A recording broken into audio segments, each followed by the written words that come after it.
caltrop is an area denial weapon designed to stop the enemy. The caltrop is a sturdy, simple, yet effective weapon no matter its position. Its purpose was originally designed to stop elephant and donkey attacks. It graduated to stopping tanks.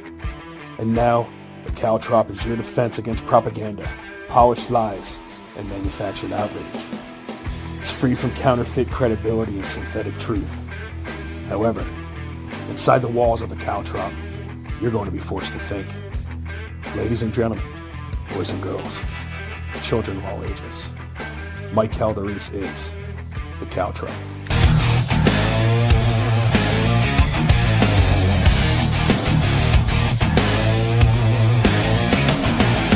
Coming down the mountain from the heaven to the hell, the Mike Calderese, the caltrop, he never stops, so ring the bell. He bring the facts, he's been up every morning till we sleep. He get it deep, Mike Calderese, in your head and in your sheets. And we don't mind, and we don't care, Mike Calderese is the caltrop.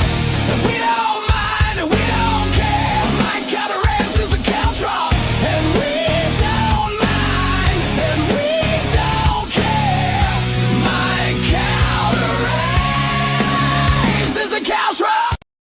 Good evening, everybody, and welcome to the Caltrop. I am your host, Michael Calderese, and let me tell you something, man. We are blowing the fuck up. Let's go. Hey, man, all thanks to you guys. I have passed 7,000. I've gained like 2,000 followers on Facebook and TikTok and the whole 9 yards, and it's all because of you guys.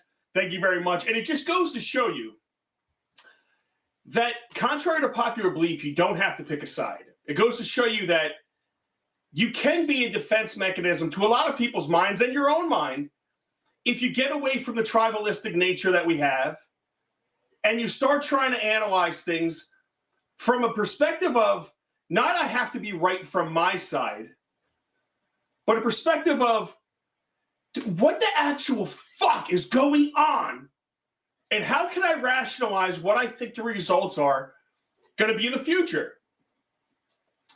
And, you know, it's an old saying they say is, if you want to know about the future, learn the past. So I think it's very relevant today with a lot of people, because one of the main comments that you hear people on Facebook, especially because I put some stuff out that wasn't very happy about the war, right? We're going to get to that in a second. But a lot of the things that people say are, know your history, learn your history. And I want to ask everybody is like, what history, when does it start? When do you bring it back to? And really, I think a big question that we're going to have is, does killing Americans years ago with different presidents constitute a reason to go to war today? I mean, there's a lot of things to flush out. There's a lot of things to discuss here. And what I'm going to do tonight, and I spent a long time developing this, so sorry if my head is full with a lot of information. I felt like I crammed for a test today.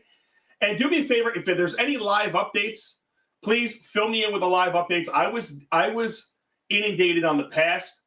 I wasn't looking at what exactly is going on. So while we're going, please go ahead and comment on YouTube, on Rumble, or Facebook. I will try not to get copywritten today. I think I got copyrighted for playing the American loving his country. Go figure that one. The only thing that's ever brought my show down was playing an American loving his country with broken teeth and busted up face and the whole 9 yards. It was absolutely amazing. But listen, we are going to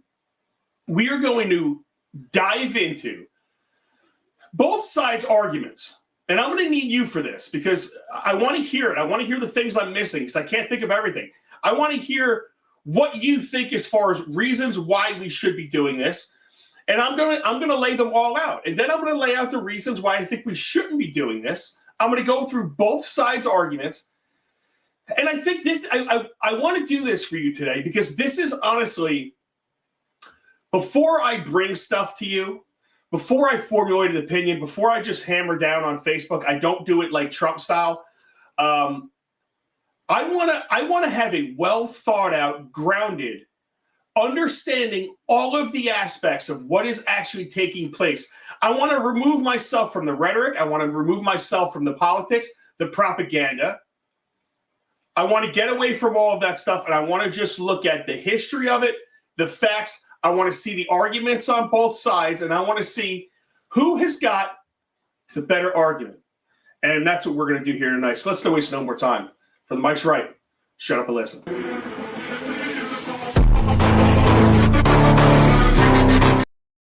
All right, so tonight we're going to do something not rare, but a little bit different for the show. And it's tough to be funny about a topic like this. But we're not going to scream about this. We're not going to chant death to America. And we're not going to pick a team like it's a Super Bowl. We are going to break down the Iran war argument, both sides. And then I'm going to tell you where I land. And we're going to discuss it afterwards. And I'm going to take you guys back to 1957, not 2003, not 1979, not last week. Back when President Dwight D. Eisenhower launched something called the Atoms for Peace Initiative. Have you ever heard of this? Under that program, the United States helped countries develop civilian nuclear programs, including Iran. Yes, you heard that correctly. We helped start the nuclear infrastructure for Iran. At the time, Iran was ruled by the Shah, who was installed after the 1953 CIA-backed coup that overthrew the Prime Minister Mossadegh. I can't even say that guy's name. The coup had happened because Mossadegh nationalized oil. So right there, before the chance, before death to America, before the Ayatollah, America was already deeply involved in Iran's internal politics. Fast forward to 1979, the Islamic Revolution. The U.S. Embassy, hostage crisis, the Ayatollah takes power. From that moment on, Iran becomes the official villain of the American foreign policy story. And now, let's be fair to both sides. Let's evaluate the argument on both sides. First, the pro-war argument. The people who support striking Iran or confronting them militarily says this: Iran funds and arms proxy groups like Hezbollah and Hamas. Iran has repeatedly called for the destruction of Israel and America. Iran has pursued nuclear capabilities far beyond civilian energy needs. A nuclear-armed Iran could destabilize the entire Middle East. Deterrence only works before a regime gets the bomb, not after. And waiting could mean Tel Aviv completely disappear. And I'll say this, look at history. We underestimated threats before. We've appeased, we've waited, and it has cost lives. And of course, they killed Americans through the years as well. They argue that force isn't about conquest, it's about prevention. And they say if you don't act now, you will wish you did later.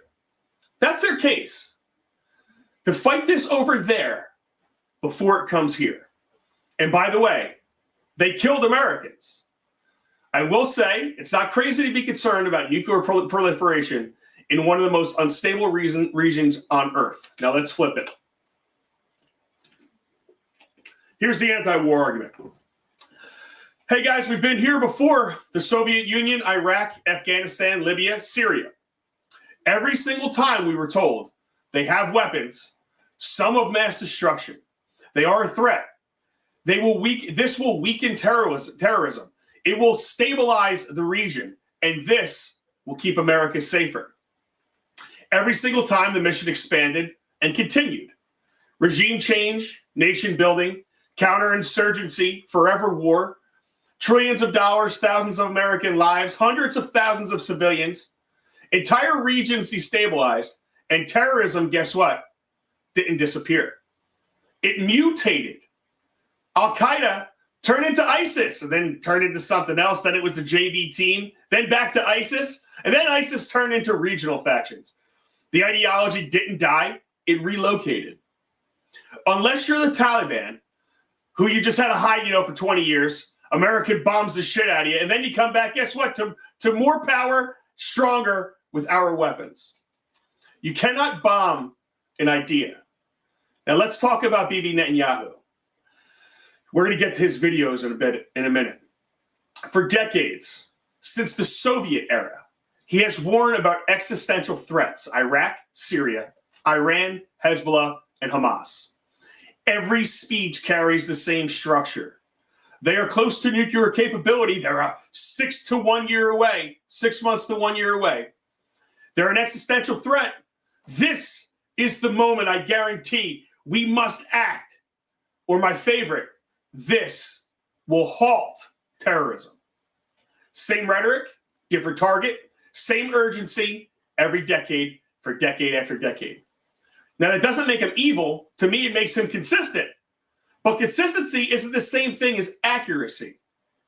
We were told Iraq had weapons of mass destruction. We were told Afghanistan would stabilize. We were told Libya would democratize. Instead, what did we get? Power vacuums, proxy wars, militant pipelines, and ISIS leaders running Syria. And guess what? More enemies than we started with. Now, here's the problem that everyone needs to come to grips with. We are not fighting a country. We're fighting an ideology. And ideologies don't surrender. They adapt. They decentralize. They inspire. They recruit online. They morph politically. You could kill leaders. You could destroy infrastructure. But you cannot airstrike belief. It's like Hydra. Chop one head off and two emerge. And here's the uncomfortable truth.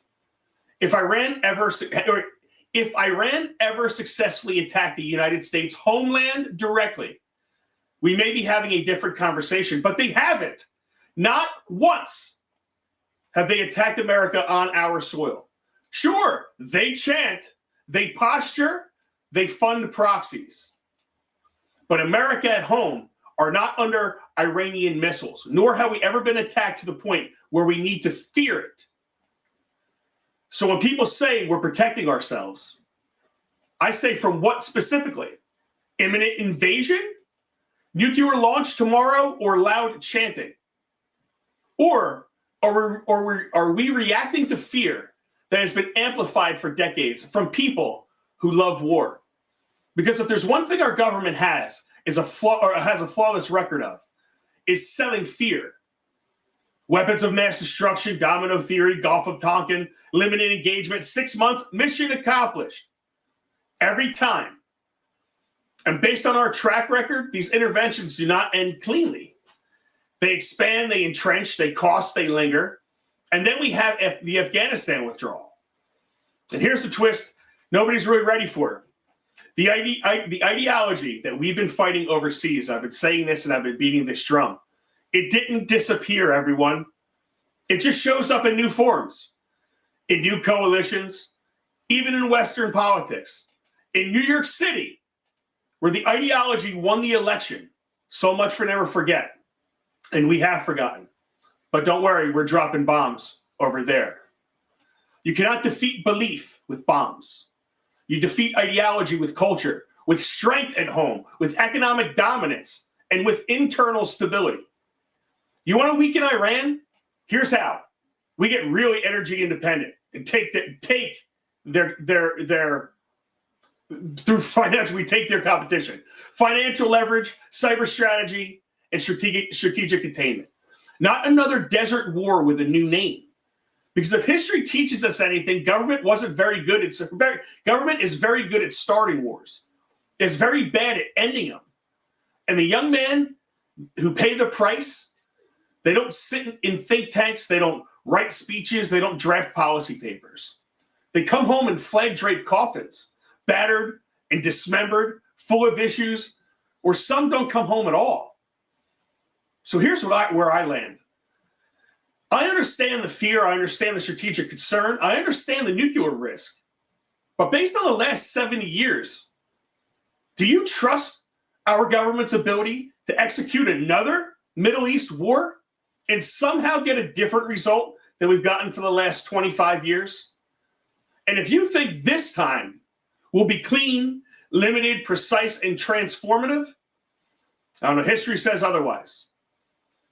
To me, you could bomb facilities, you can assassinate generals, you could topple regimes, but you cannot bomb an idea.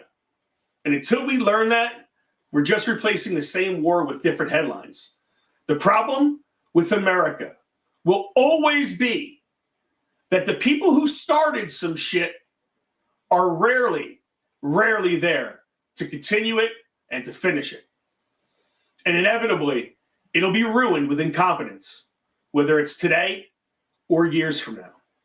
I hope I'm wrong, but that's the Mike's Right. Hope you listen.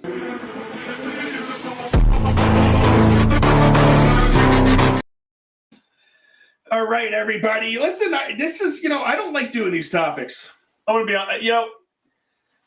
These topics are about, to me, it's a lot of distraction. And it's, and I do believe, here's the problem with everybody. I agree with what Trump said 8 to 10 years ago when he was ripping into Obama. And he was saying that this was a distraction. Check this out. Here's Trump. President Barack Obama will attack Iran in order to get reelected. I've always said, this is August 16, 2012. I always said Barack Obama will attack Iran in some form prior to the election. I predicted that President Obama at some point will attack Iran to save face. Now that he's low in the poll numbers and in the tailspin, watch for him to launch a strike in Libya or Iran. So I bring you that, guys, because I understand he came into office and now everything's changed. I understand that he came into office and all of you guys are buying the same thing that they were saying about Obama at the exact same time in 2012. In 2012, Obama was going to get us into the next nuclear war with Iran. He was making these Iranian peace deals. Then he made the Iranian nuclear deal, and it was just going to give them a nuclear weapon. During Obama, Iran was 6 months to a year and a half away from a nuclear weapon. The argument has not changed. The dynamics have not changed. If anything, I thought the dynamics changed in our favor when we dropped, 4 of those massive ordinances on them and hundreds of Hellfire missiles and the whole 9 yards on this one facility. I thought we destroyed their entire facility for the longest time. For 10 years, that's what it was touted. Now, all of a sudden, they are again a nuclear threat just 3 months after we obliterated their nuclear threat technology. Somebody has to make this make sense to me. Somebody has to make this make sense. Jay Calvin is shit in the chat says, bomb, bomb, bomb, bomb, bomb, Iran, bomb, bomb, bomb. And listen, I'm looking for a reason. I'm looking for a reason because I hear what they said, right? Let's play a little Hexa. Let's give the let's bomb motherfuckers side their due. Let's go through some of this stuff and we'll kick back and forth. And listen, I want your comments. Put them in the YouTube chat. Put them in the Facebook chat. Put them in the Rumble chat. I'll be getting all of them. I want to know your thoughts. But here's about 1 minute and 45 seconds of Hexa. Doing a fantastic job. 2 days ago, under the direction and direct orders of President Donald J. Trump, the Department of War launched Operation Epic Fury, the most lethal, most complex, and most precise aerial operation in history.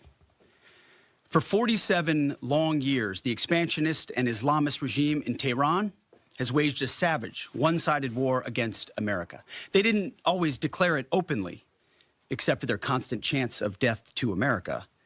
They did it through the blood of our people. Car bombs in Beirut, rocket attacks on our ships, murders at our embassies, roadside bombs in Iraq and Afghanistan, funded and armed by Iranian Quds Force and IRGC killers. My generation of veterans carry the names of brothers who never came home. Brothers butchered by Iranian-backed roadside bombs and well-armed militias, thousands of our own. We didn't start this war, but under President Trump, we are finishing it. Their war on Americans has become our retribution against their Ayatollah and his death cult. It took the 47th president, a fighter who always puts America first, to finally draw the line after 47 years of Iranian belligerence. He reminded the world, as he has time and time again, being an American means something unbreakable. If you kill Americans, if you threaten Americans anywhere on earth, we will hunt you down without apology and without hesitation, and we will kill you. So let me just start right here. I do like the idea that if they kill Americans anywhere on earth, we will kill you. I fully support that, and I think that's wonderful. And I do think if Iran directly started attacking Americans around the world, then I would have really no problem with doing this. And if they were actively trying to attack us here, I would have no problem doing this. But no, what did Hegseth said to us? What did he say to us? He said several things. He listed the times where Iran killed Americans. And he listed several examples of how they killed Americans in the Iraq War. This 15 years ago, they killed Americans in a war. So that means we're still at war and this war continues. And it just transferred from Iraq into Iran because they were actually fighting us when we were in Iraq. Is that what he was trying to say to you guys? And listen, I'm not trying to pick these people apart, but I am. I am trying to pick them apart. Because I cannot just take these people's words for it. And Ann in the Facebook chat says, and I love this, Ann, and I wish I could. I'm going to tell you why I can't.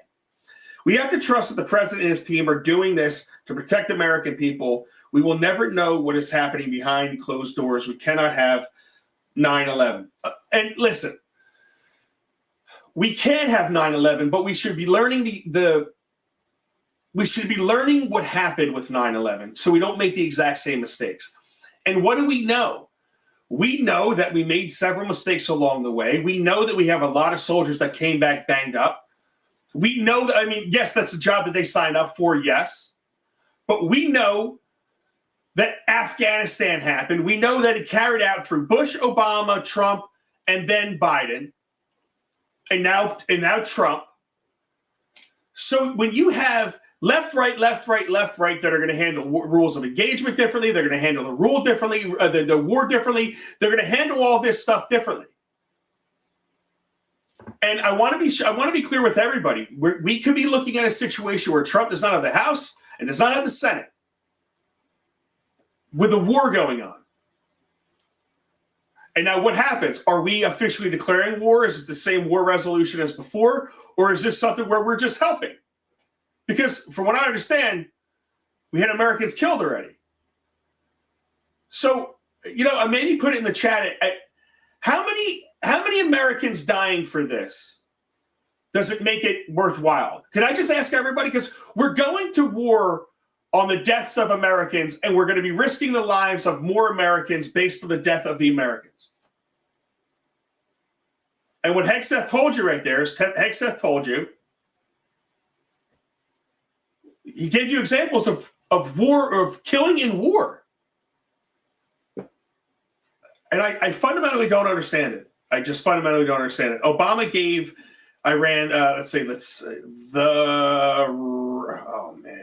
Reciprotor. By the way, I can't read good, okay? Obama also gave Iran $1.5 billion in cash. You see how he lawyered up 9 criminal attorneys. He appears March 7th. So, yes, Obama, that Iran nuclear, flying pallets of cash in there. All of this is truth. I don't think it was like, hey, we have 1 year before we could break out of this. The thing expired.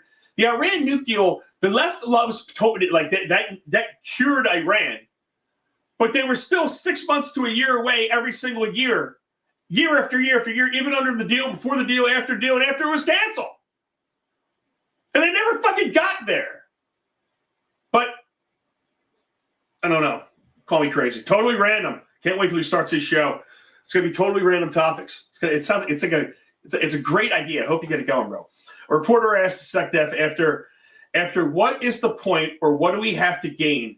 He looked annoyed and simply said, "Did you listen to my earlier comments?" The look on his face was like, "I don't care." What do we have to gain? And what have we gained from the past wars? We really, guys, we have to look at the fear-mongering versus the reality of what we get. And you can't say that everything we did over there stopped another attack. We really can't say that. So, if anything, what Biden did is he let a bunch of people in. We don't even know who's in this country for sleeper cells. So we've allowed this attack to come to our doorstep because we have different presidents. We have presidents that can't even handle a border, and we trust them with war.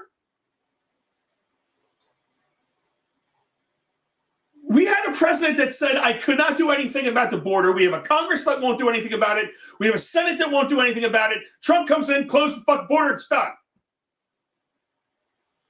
Now, do I want to trust Trump with this? I really do. I really do. But, if I'm giving him some shit, there's Russia and Ukraine are still fighting. He came in and said he was going to be the peace president. We've done nothing but bomb and kidnap people. That part I love. I mean, okay. And then I hear the other argument from the right is we have now taken 2 major supplies of oil. So if that's what this is about, just tell me this is about oil. We want to take their shit. I'm cool with that. Then you tell me what we're gaining from it. Hey, man, listen, we are going in there and taking their fucking oil. I like that about Trump. That's one of the reasons why I supported Venezuela. Good. Take it. Let's go. I don't want my gas to go up because of it, though. And that's what's going to happen. Jerry Keller says, we gain slowly or stopping China overcoming our country. So think about this. And I just want to think about this again logically throughout history. We are now attacking China's oil. China needs oil. What forced Japan to attack Pearl Harbor? It's when they cut off their supplies. They cut off their oil. They were completely dependent on everybody else for their oil. So do we really want to put China in that position where we're cutting off completely their oil, or do we want to control it and sell it to them? I'm cool with that. But we have to think about long-term ramifications here. And listen, I'm sure Trump and those guys, if I do trust them with one thing, it's having some forethought and kicking it back. And I do trust the Trump administration as far as that's concerned. I don't trust anybody that's coming behind him. And those are the people that are going to be screwing everything up. Mama Duke says, right, and now Trump has to fix all their fuck-ups, and I trust Trump. He's not God. He's not the magic man. Now you see me, now you don't type shit. He's just one guy. And he's done some incredible things overseas, but you're dealing with a lot of people, and you're dealing with, more importantly, an ideology that can't be talked to. But let's do this. Let me pick out a couple of things here, because I do want to show you this. I want to show you a little bit of Eisenhower. And I'm going to sneeze like this. All right. I want to play a little bit of Eisenhower. This is 1957. This is 43 seconds. And I want you to listen to what he's saying. And then just knowing everything we know since 1957. It is not enough to take this weapon out of the hands of the soldiers. It must be put into the hands of those who will know how to strip its military casing and adapt it to the arts of peace. The United States knows that if the fearful trend of atomic military buildup can be reversed, this greatest of destructive forces can be developed into a great boon for the benefit of all mankind. The United States knows that peaceful power from atomic energy is no dream of the future. That capability, already proved, is here, now, today. Right, this is peace. This is what we really thought. We thought that if we gave the Shah of Iran the nuclear capability, we gave them their first reactor. That's what we did. And then what happened? They got overthrew. And then next thing you know, they have all the technology that we had. Again, something gets started in the best of intentions with somebody that could, let's say Eisenhower was totally capable of this and it was working great for 8 years. it clearly goes haywire somewhere down the road with the best of intentions. And now has Atoms for Peace done very good? Yes, nuclear technology is fantastic now. It's tremendous. But it's also been abused, right? So it's like 6 or 1/2 dozen. Let's get to a couple comments. Kevin Dunn says, "Happy Purim." Yo, man, I hear Purim is a blast. It's kind of like the what is it? The Jewish Halloween kind of. I hear they get just hammered drunk, man. It sounds like my kind of party if we're being honest with each other. Fly Montana says, "This is the reason why everybody overseas doesn't respect us, because we start shit and don't finish it." I don't know about everybody overseas, but it's the God's honest truth, right? And speaking of that, what was this? Hold on. I had this is how Hegseth finished up part of his speech. President Trump doesn't play those games. And as Secretary Rubio said after the Maduro raid, if you don't know, now you know. And if you don't know, now you know, nigga. Watch out. 2 seconds of Biggie is going to get me copyrighted. Let's see if I get kicked off. Let's see if I get kicked off of Facebook. Melissa says, "Bless me." I appreciate Melissa. I will take all the blessings that I could possibly get. Rich, man, this is the problem with Facebook messaging. This is right here the problem, because it wants to. When I try to scroll, it'll throw it up. When I try to scroll when I try to scroll the comments, dude. Richard DiPietro says, "Kevin Duffy, you mean a plane full of money?" Yes, 100%. Send him a plane full of money. Oh man, so let's do this. Do you want to hear one more Eisenhower quote? Because we got a little bit of time. We're moving at a good pace here. Eisenhower, here you go. Listen to this. I never wish to be identified. My country wants to be constructive, not destructive. It wants agreements, not wars, among nations. It wants itself to live in freedom and in the confidence that the people of every other nation enjoy equally the right of choosing their own way of life. We want to be constructive and not destructive. We want agreements and not war. It sounds just like Trump. And now here we are. And then there we were. Right? So when I look at this, guys, I got to just be very straight with everybody. I'm looking at this from what did we do in the past? How did it work out? What do I think is going to happen in the future? You know, and I do hope we have better people in charge. I'll tell you something. Hegseth, you know, when they changed it to Department of War and everyone said he was unqualified, I think he's pulled off some incredibly qualified missions.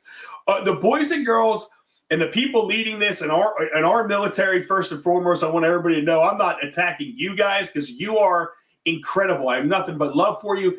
I want you guys so strong and powerful that we never have to use you. That's a God's honest truth. I don't want to see any. I have far too many friends that are mangled up from war, man, whether it be mentally, physically, or both. You know, and I have a lot of friends that didn't come back. So, and there's friends that have had guns to their mouths and stuff like that. So these are things that I don't want our men and women to have to go through, especially when it's for another country, especially when I feel, and everybody feels. So in the chat, we're talking about Israel. People want to throw Israel in the mix. It's like, why are we throwing Israel in the mix? Well, Israel has had incredible power over our government for a really, really long time. This is 1979, the Shah of Iran speaking on Israel. President of the United States, pay attention to that lobby. They are strong. Strong in what sense? They are controlling many things. Controlling what? Newspapers, medias, Your Majesty. banks, finances, and I'm going to stop there. Well, now wait just a second. You really do believe that the Jewish community in the United States is that powerful? They make the media reflect their view of foreign policy? Mm-hmm. Yes. Mm-hmm. Yes, that's 1979. 89, 99, 2009, 19. This is 56 years later. Did I do that right? 46 years later. I got little chubby fingers, man. Sometimes it looks like it's 2 fingers. But that's a Shah of Iran saying, yo, man, they've got incredible amounts of leverage over the American government right now. Why else are we doing it? And you know what's interesting is the American government put him in power. Did they put him in power then, or did they have the juice back then to kind of get their own country? And listen, I'm not advocating against Israel right now. What I'm advocating for is just the influence of these people, and especially someone like Bibi Netanyahu. Okay, this is Bibi Netanyahu over the years. Listen up. If you take away the Soviet Union and its chief proxy, the PLO, international terrorism would collapse. If you take out Saddam's regime, I guarantee you that it will have enormous positive reverberations on the region. Third nation, by the way, is Libya. Obviously, we like to see a regime change, at least I would, in Iran. Exporting terrorism not only to every part of the Middle East, but to Venezuela. By the way, what are we doing with Greenland? We got to do something with Greenland. What are we doing with Greenland? Greenland! This is all the stuff that Trump is railing about. It's all the stuff that Bibi wants. You guys notice this? And this is Bibi Netanyahu for 40 years talking about, hey, if we get rid of the Soviet Union, terrorism's going to collapse. Hey, if we get rid of Iran, terrorism's going to collapse. Hey, if we get rid of Iraq, terrorism's going to collapse. Hey, if we get rid of Libya, terrorism's going to collapse. But what has happened? People forget that Saddam kept that entire area in check. And you know what? Gaddafi kept a lot of fucking Africa in check. Do you guys forget this? And I'm not advocating for Gaddafi or Saddam Hussein. I'm not saying those guys are great. But the area was way more in check back then when it was Saddam and you had Muammar and they were keeping their areas. Now you have Africa has terrorism all over it. So we're going to move from Iran and then we're going to be switching into some African countries because that's where terrorism is now. It's relocating. It's just going around in circles. And we're going to be chasing our tails like a bunch of assholes. But this is Bibi Netanyahu for years and years and years telling you guys the same shit. Go to war easily. Sometimes they have to be bombed into going to war. The bombing of September 11th opened the eyes of... You hear that? You hear that, everybody? Go to war easily. Sometimes they have to be bombed into going to war. Countries don't go to war easily. Sometimes they have to be bombed into going to war. Then he brings up 9/11. Now, I'm not going to get into any of those things. And I have 2 minutes on Bibi if you want to listen to it. I don't know if I can handle that much, but you get the idea. So now you're going to tell me that this human being has been wrong for so long, year after year after year after year after year. Now all of a sudden I'm supposed to believe him when he has said the exact same thing, the exact same sales pitch over and over and over and over and over again for 40 years. And not one result out of it all. He is amazingly stable and consistent because he is wrong nonstop. He has never been right. And a lot of people make the argument was, oh, well, if he wasn't beating the drum, then it would have happened. 40 years of the same drum, only you were beating it to 5 or 6 different countries? Stop it. Stop it. So when people say you're doing Iran or you're doing Israel's bidding, this is clear as day. This isn't anti-Semitism to say it, none of that shit. This is clear as day. This is everything Bibi Netanyahu has always ever wanted. And why? Because they're the only people, Iran, no offense, I'm sorry, were the only ones that were keeping Israel in check. And you know what's going to happen from here? Calstradamus is going to give everybody a prediction right now. You ready? Once we get rid of Iran, do you think this is going to stop? No. The next phase is Libya because there are 100% Jewish encampments in Libya. Then there's going to be parts of Syria. So they're going to go into Syria. They're going to take Syria. And then what's going to happen? That Jewish state is going to expand. And that has also been a stated goal of Bibi Netanyahu and many of the Zionists. This isn't me bringing this to you. This is them, their own words. Some want the original thought of what they think Israel was in the Bible, which was a lot of the lands of Canaan. Go look that one up. Jay Calvin says, as long as we stay away from a Democrat taking office where the Congress with Trump, we should get it. We should get it right this time. Okay, you got to spell check. Well, I got news for everybody. At this rate, the Democrats are taking the Congress, and they're probably going to be taking the Senate. I think the Congress is gone. The Senate may have a chance. But dude, I don't have hope in that. I don't have hope in that. I really don't. And I have a feeling that when it flips over and transfers over, it's all going to go to shit again. Mama Duke says right now Trump has to. Oh yeah, I already read that guy. Mariah Pro says finally on Rumble because of you, just in case you get politicked off Facebook. You know what? I wasn't going to talk. I have it in my phone. Tyler Oliveira actually reposted that. He originally posted because we sent it to him. But yes, my buddy Chris Pollock started a new page, and it actually says that Chris Pollock goes against community standards. Yes, a whole human being, a person, goes against community standards. Chris Pollock. He's so horrific. We have Jersey Coast emergency news, and this guy went to a person's house to try to fight him. He made up stories about his brother dying when the guy's alive. He has manipulated women into having sex with him when he claims he has a wife. There's so many things that are fucked up with this guy. And he doesn't violate community standards. Chris Pollock violates community standards by upholding his Jackson's community standards. But he's the problem. Yeah, give me a fucking break. And make sure you get on Rumble, everybody. So hopefully Facebook doesn't kick me off. I have not been banned on YouTube, Facebook yet. I haven't been banned in a really long time on any of these platforms. So look, sometimes you have to go along to get along. But you know what, dude?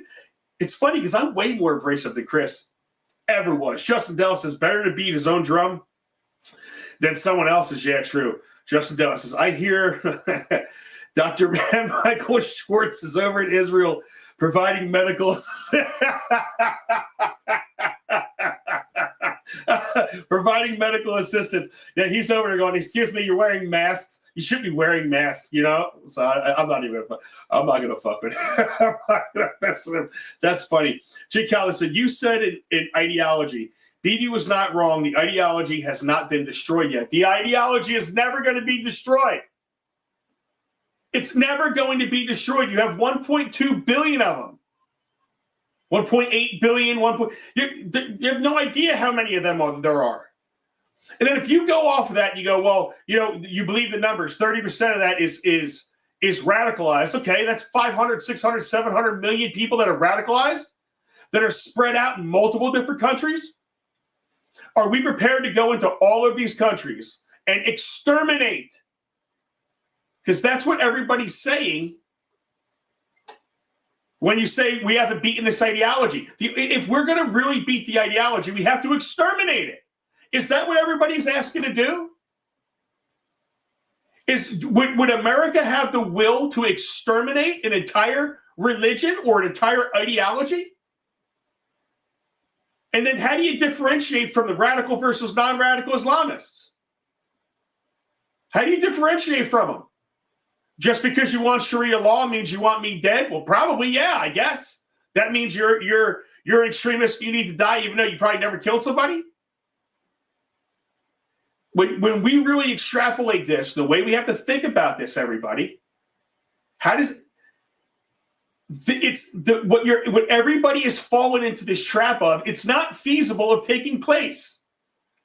You are not going to exterminate an entire mindset of people. Because again, you're talking about them, their wives, their kids. If they've laid any eggs, you got to destroy them. This is what we're talking about. It's not just people. It's not just men. It's not just fighting age men. It's their kids are going to grow up to where you killed their father, and now they want to kill you because God told them to defend his father and family.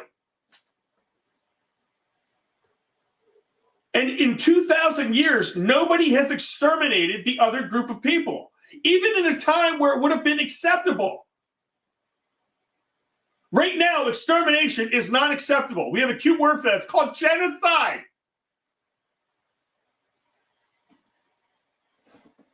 BC, 1200 AD, 2000 AD, you could have exterminated entire groups of people. And they did. Why didn't they exterminate these religions?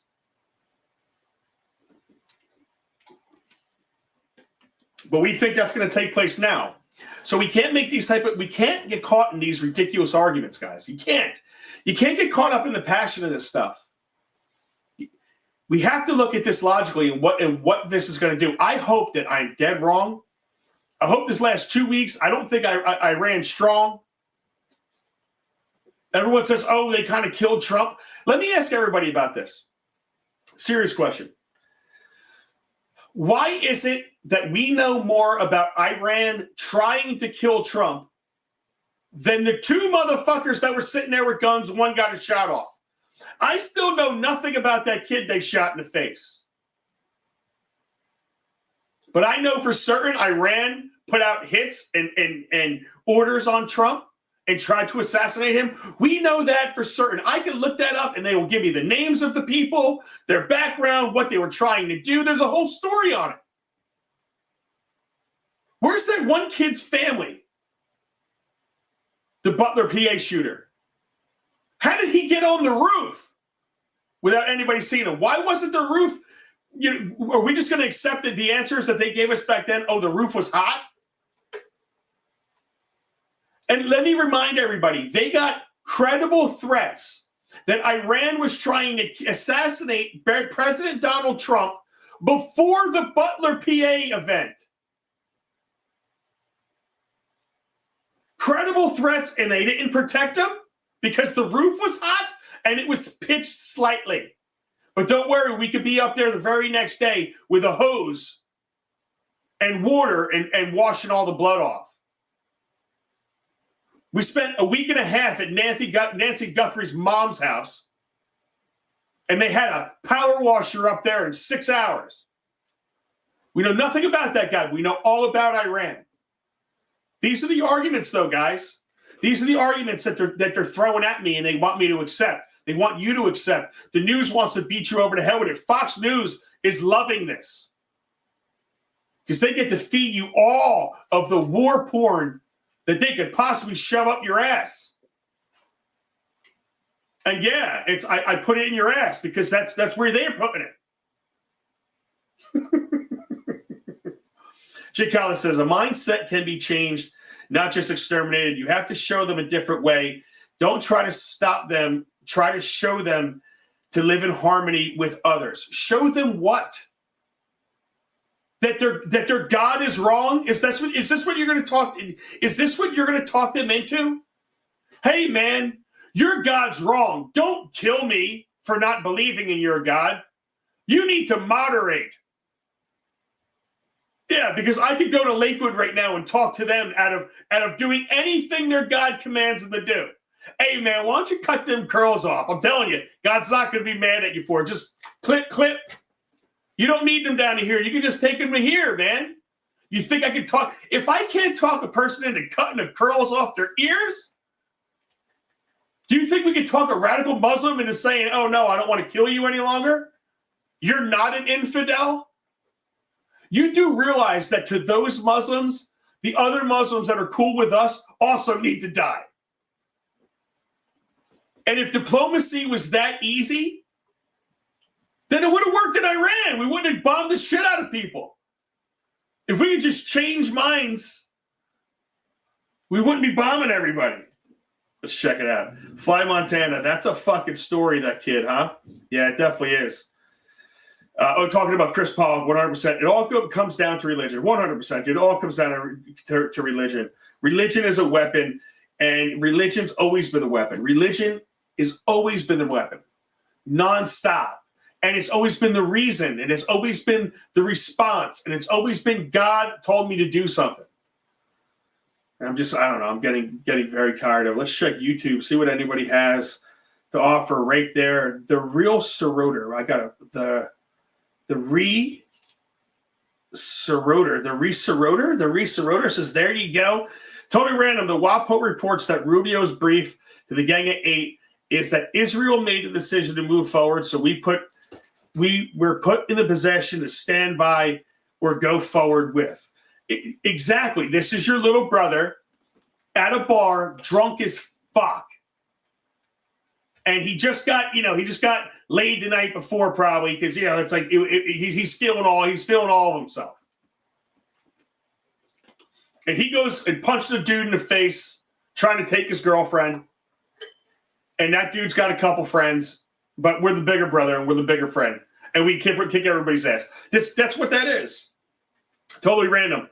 I probably thought about this too much over the past few days, based upon what I've seen and heard on the news and other outlets, is that this is being significantly driven by Israel. Yeah, 100% this is driven by Israel. That's what's pissing me off about this entire thing. Why do we have to be involved in everything Israel? Why can't they duke it out themselves? Go to war. I don't care. If everybody, and everyone's using the excuse, oh, well, everybody in that region wants to fuck them up too, then let them do it. Why do we got to be involved in it? Why do we have to cost our American men? Why do we have to cost our American dollars? We give all of you enough billions. Do you know we're still giving Afghanistan $2 billion a year? We're still giving Iraq like $300 to $700 million a year. That's almost $3 billion a year to two countries that we were at war with. And they go, oh, but we're not giving the money directly to the Taliban, who runs Afghanistan. Do you guys understand where I'm coming from now, at least? You don't have to agree with me. You don't have to agree with anything I'm saying. But when you look at everything that we just did, and we're continuing to do it, and I hope it's different this time. I don't know if I have the hope that it's going to be much different. I really don't. Tucker, Totally Random says, watch the Tucker interview with Ambassador Huckabee for some clarity. Did I play this yet? If I didn't, whatever, I'll play it again because you brought it up. Ready? Will be expected to even pay one penny to rebuild Gaza at this point? Absolutely not. Absolutely not. And I'll tell you, if anything, there ought to be reparations to Israel for the extraordinary fight that they have had to conduct to get their hostages back, 252, including many Americans, and to pay reparations to the families for the 1,200 people who were murdered, massacred, and mutilated by these hideous, disgusting savages of Hamas. Pay reparations. Pay reparations. Who? Who pays reparations? Hamas pays reparations? Palestinians pay reparations? America give them money for not our problem? Who pays? According to Huckabee, yeah, if you watch that Tucker Carlson interview with him, he is not pro-America. He is 100% pro-Israel. And the problem is these idiot Christians, man, the idiot Christians bother me more than anybody else, because they have a warped ideology of where Christianity is rooted in. And it really honestly pisses me off. The Reserotor, I think I'm getting it, buddy. Understand our goal, God is predominantly Jewish and they have dual citizenship. Get it? Yeah, understand the majority of our government. Okay. The majority of our government is Jewish and they hold dual citizenship. They all have kissed the wall. They all have kissed the wall, including the new Shah, the Shah of Iran's son or whatever. He's sitting there in a yarmulke holding the damn wall. Again, if everybody in that area wanted to gang up and fight and take out Iran, then they should be able to do it. It has nothing to do with us, ladies and gentlemen. I got news for you. If you're falling up in it's for our own safety, right? Iran is not very strong, especially compared to us. So if a midget, everyone's like, oh, but they chant death to America. And I used it on the what you call it the other day online. But if a midget said he was going to punch you in the face, do you believe him? Or and kick him in the face? Or do you say, bro, you can't reach, and give him like one of those stiff arms? You know what I'm saying? Where you put his hand out and he's just put it on his head and he's just swinging. I can't pull that off because I got little ass midget arms. But I could jump and punch you in the face. That's the different story. Maybe they got some hops. I don't know. You got to prove it. Oh, dude, Chief Kuweef. I love when you come in. This is all just disgusting. This isn't the America that I hung a flag over my bed at night for. You know, it's like I really wish we were about America with American interests and American people and America. I really wish we were about America first. And I really wish that Trump meant what he said when he said, I'm going to be the peace president. And guys, I really hope that I'm wrong with this analysis. I hope that history doesn't repeat itself. But I was talking to my buddy Adam Dorito earlier. And if you guys have not seen Adam Dorito, for all the newest watchers that are coming in, Adam Dorito, Captain Adam Dorito, is actually running for Congress out in Colorado. And he is our strategic analyst. He is our overseas analyst. He's fantastic. He's an encyclopedia of information. He said to me, I asked him how the campaign was going. He said, Mike, Republicans are worse than Democrats, but they can't get me to give up, right? So that's the problem, everybody. Do I trust Trump to do really great things? Yes, because I think he's proven it. Do I trust Congress to do really horrible things? Yes. I think they've proven it. So it's like where that collides, what happens? Typically speaking, it ricochets on the side of doing horrible things. So, but who knows, man? I don't know. The Sorota says they are on our soil, sleeper cells and open borders. Yes, they are. And this is the last thing I'm going to finish up with. They are in our borders. They are here. They haven't just come through an open border, everybody. They were brought in en masse. They were allowed to come in here. A lot of them came in on refugee status. Some hung to the wings of the Afghanistan plane and landed from Afghanistan in America.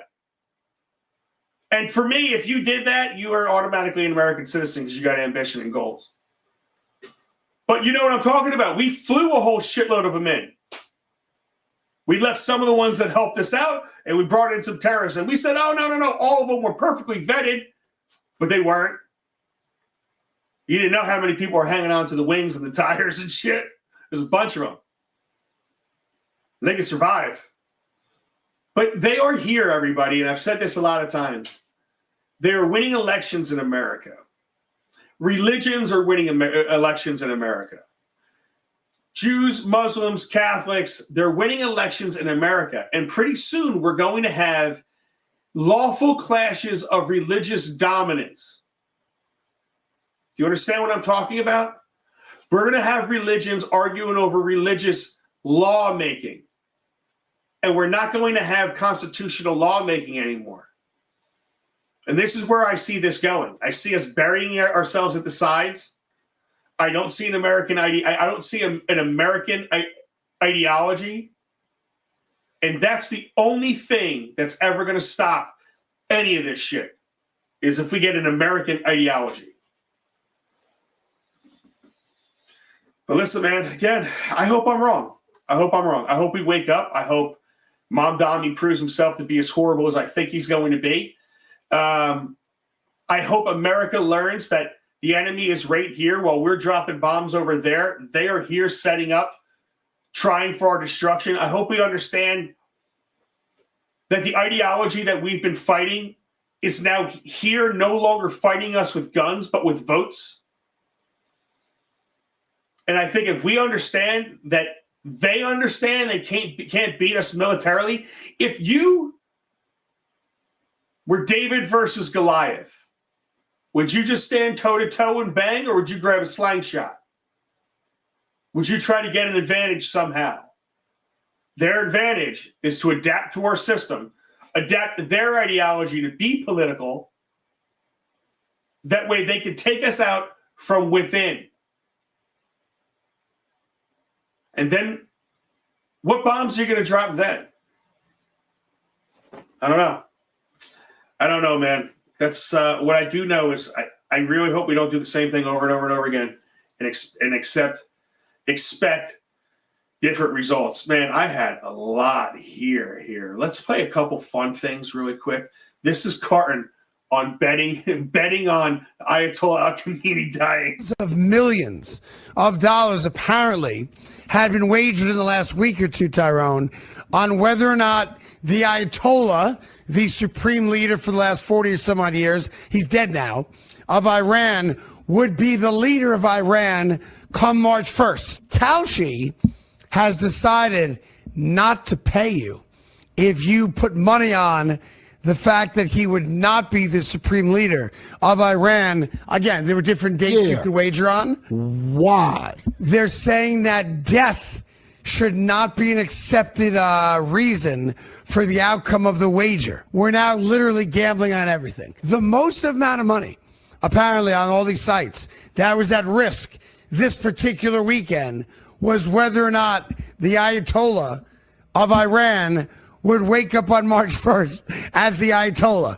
That's when you know you got a problem with gambling. And if there's anybody that knows about problems with gambling, it's that guy right there. Let's get to the last couple of comments. 100% perfectly well said, brother. Chief Queef, bro, I love it when you come into the chat. Were you talking about Carton or are you talking about me? I hope you're talking about me. I appreciate it, though, man. Thank you guys very much for being here. Remember, finger the hell out of my like button. My like button loves being fingered by you. And listen, we have some things coming. If you have Zelle and you want to support the show, guys, here's the God's honest truth. A lot of people ask me, how can I help? I would love to do this type of stuff and my local stuff a hell of a lot more. And the only way I could do it is if I can generate a little bit of revenue for it. And I want to be up everyone's ass. I want to interview everybody. I want to turn what we have into a very powerful group. I want to be able to hire lawyers for local areas. I want to have a community fund. There's a lot of things that I have in the works, but we're going to start right here. If you want to support the show, here is my Zelle. If you want to pause it right now, screenshot it, take a picture of it. All right. And what we'll do is everybody that gives us some donations from today into Wednesday, we are going to read out everybody the biggest donation. I am going to send you a sticker. Yes. And listen, I'll send you some t-shirts. We get everything. We start getting a little bit of funding. I want to have everything. I want to have, t-shirts and the whole 9 yards. But my masonry company cannot fund this. We have to be self-funded, guys. I am not paid off. I'm not bought off by any of these big fucking, none of, it. I don't make a dollar on this. So if you guys like what I do, if you appreciate it, if you think I bring value, I would love it if you could give value for value. But I will send you a Caltrop sticker. Check this out. The Caltrop stickers. Let me bring it closer to myself. We got this, and I'm going to be doing a unboxing. I did it with my son. It's a really cute little video. This is our new, I wouldn't say a sponsor yet. I'm going to see if they want to sponsor the show, but it's a friend of ours, a guy I went to a high school with, really good dude, owned a printing company, and he said, you know what, man, I want to start some stickers. I want to do some stickers at Sticker Block, stickerblock.com, stickerblock.com, BLOCK, and check them out, guys, because they sent me a care package, and dude, these are legit stickers, man. Look at, I guess Portnoy would say no flop on this, right? So this is a legit sticker. Great company, good dude, local dude. He doesn't, it's kind of like a sticker mule situation, but he doesn't want to be big. He wants to be local. We have a good local following. So if you want to check him out, stickerblock.com, and wait for my unboxing tomorrow with my son. It's actually really, really cute. But let's see, anything else do we have? Yeah, Chief Queef, thank you. Damn right. And Rich DePietro in the chat says, carry half extra, 1-2 extra mags. Bad guys are here. Bad guys are definitely right here. So I'm worried about, I want to protect myself at home. I want to protect you at home. But most importantly, I want to protect your brain from fear. I want to protect your brain from the propaganda. I want to protect your brain from the absolute mongering, the warmongering that goes on. And the warmongers need to be shown. They need to be brought out. They need to be called out. Because the God's honest truth is I'm sick and tired of war, guys. And I never fought it. I'm not going to sit here and pretend that I'm some soldier. I never went there. I got a metal plate and 8 screws. They told me I wasn't eligible, and I was like, cool. Because I couldn't be told what to do. I was never that dude. I'd be the guy mouthing off like a fucking jerk off, especially back then. I was hot-headed. I was an asshole. I wasn't as calm as I am today, Wasn't as calm. But I know many great Americans that served. A lot of them we see on our show. And yeah, man, I would love it if we could have any inkling of peace at any point in time. And man, I had so much for you guys tonight. I did nothing but talk. I mean, we have a whole history of it. I mean, from 1967 to 1985 and the whole 9 yards, timelines. I put together a really good show for you guys. And sometimes it's just about reading comments and going, because I wanted to get to all your comments as well. Mariah says, did you get it? I just wanted to be the first one. I don't know what you're talking about, Mariah. I have no idea what you're talking about. And last comment, Megyn Kelly did a great job calling some people out by name. Megyn Kelly's doing pretty good, so I do appreciate Megyn Kelly. But thank you guys very much. Listen, man, really appreciate everybody for joining me. Share the hell out of this. We want to build Caltrop Army, guys. We want to build an army here, because the only way we are going to get recognition is if we are doing this together. And remember, you're not always going to agree with what I say. You're not. But I'm going to make you think. And if I'm wrong, hey, think about it. Get back to me. Email me at mike@centercutmedia.com. And remember, check out my website. It's building. Jersey Abe's doing a great job on it. It is centercutmedia.com. Centercutmedia.com. Eventually, it's coming. We have a subscription service. I'm checking them out now, which one's going to be the best option for us. But he is checking it. He is building it as we speak, really locking it all in. Centercutmedia.com. Thank you guys very much. This Caltrop is out. Later.